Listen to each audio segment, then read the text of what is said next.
Bienvenue sur notre chaîne. Quelle journée au Sénégal ce 10 juin. Franchement, entre tensions politiques brûlantes et exploits sportifs historiques, on décortique tout ça pour vous aujourd'hui. Bonjour Sam.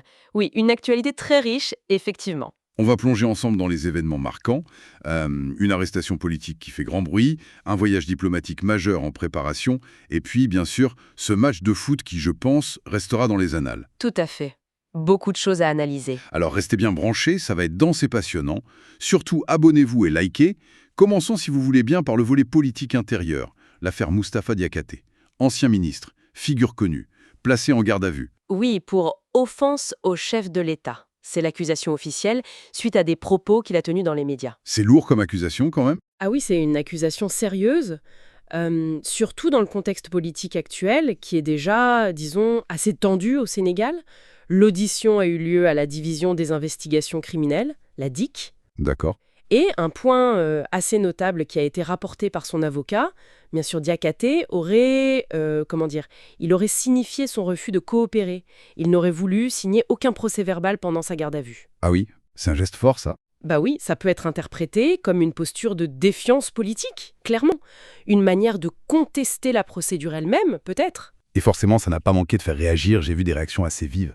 Oui, tout de suite.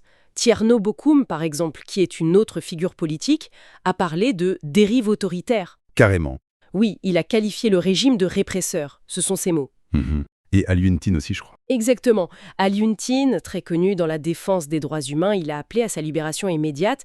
Il a exprimé une crainte, celle d'un vrai malaise démocratique. Ça montre bien l'inquiétude que ça suscite. Donc une affaire qui cristallise pas mal de tensions en fait. C'est ça.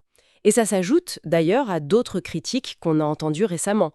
Hamidou Tiawa, par exemple, qui avait critiqué assez durement la gouvernance actuelle. Ah oui, il avait parlé du dialogue national, non? Oui, il avait qualifié ça de honte, estimant que les vrais problèmes, les priorités des Sénégalais n'étaient pas abordés. Donc cette affaire Diakhaté, elle arrive dans ce climat déjà un peu électrique, disons. D'accord. Ambiance tendue donc sur le plan intérieur. Mais paradoxalement, à l'extérieur, le Sénégal semble très actif. Oui, c'est le moins qu'on puisse dire. Sur le front diplomatique et économique, ça bouge beaucoup. On a notamment cette préparation de visite officielle, le Premier ministre Ousmane Sonko qui part en Chine. C'est ça, du 22 au 27 juin. Et c'est important parce que c'est son tout premier voyage officiel hors du continent africain depuis qu'il est en fonction. Ah, d'accord. Et la Chine, c'est pas anodin comme choix. Non, pas du tout. L'objectif affiché, c'est de renforcer le partenariat stratégique. La Chine est un partenaire économique de premier plan pour le Sénégal, comme pour beaucoup de pays africains d'ailleurs. Donc cette visite au sommet, ça signale vraiment l'importance